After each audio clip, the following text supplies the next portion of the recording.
welcome back. This is the March 2024 block of the month. We're doing the Happy Holidays quilt by Tilda's World. Super cute, not hard. Small pieces, not hard. This month, we're going to do 2 gingerbread houses. The gingerbread houses are identical. They're not flipped or reversed like some of the blocks are. So this will be an easy, hopefully good block to make. Let's take a look. Now, if you look at the, again, there's 2 different browns, a light and a dark. This, when we go to the instructions, part of it's for these half square triangles, then these. Please note, this is a different size. A is a different size than N. A is 2 1/4 by 12 1/2.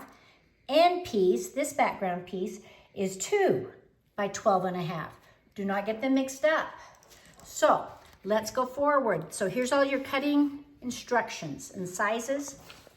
So first and foremost, just like we did last time, we are going to do the half square triangles. This, you get your square, you draw a line from corner to corner diagonally. So 1/4 inch from the line, open it up, press the seam open, and trim down. So there are 2 parts of half square triangles. This is one half square triangle, and these are another. These half square triangles need to be trimmed down to 4 1/2 by 4 1/2. You need 2 of them, 1 for each house. Now these, so on your instructions that you're going to get, you're going to sew the background, you've got the lighter brown and the darker brown.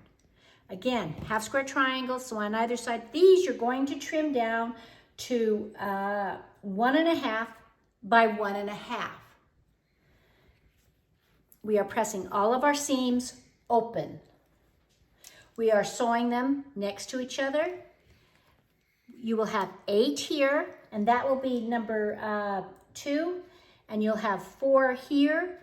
That will be number 3 in the instructions, okay? Sew them all together. The next thing we're going to do is work on the flying geese blocks. There are 2 flying geese blocks. This one, the roof, and this one over the door. So just like we did before, you've got your long rectangle, sew on the diagonal marked line, press your seams open. You're going to make 2 of these, 1 for each house. Pay attention that the background is on one side and the roof fabric is on the other, on both of them. This you can turn around, but pay attention on where your roof is. Same thing on the door of your house. You have your rectangle, you're adding your squares to both sides to create your flying goose. Press your seam open. That's it, other than now you need to assemble it. Basically, to assemble, you do the roof.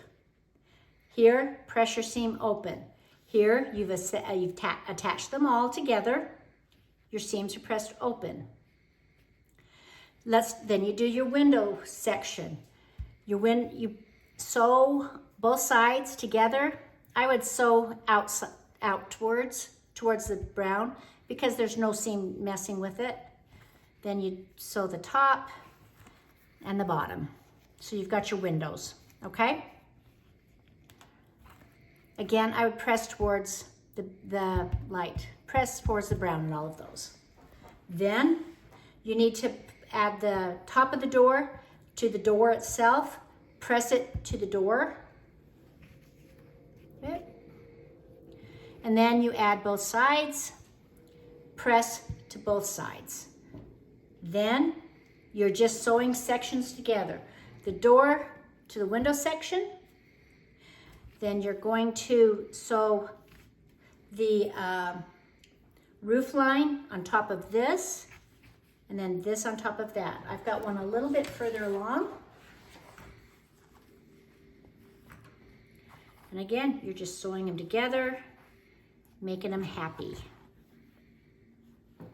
And remember, your A piece and your N piece are not the same. They're not the same, so pay attention which side goes to where.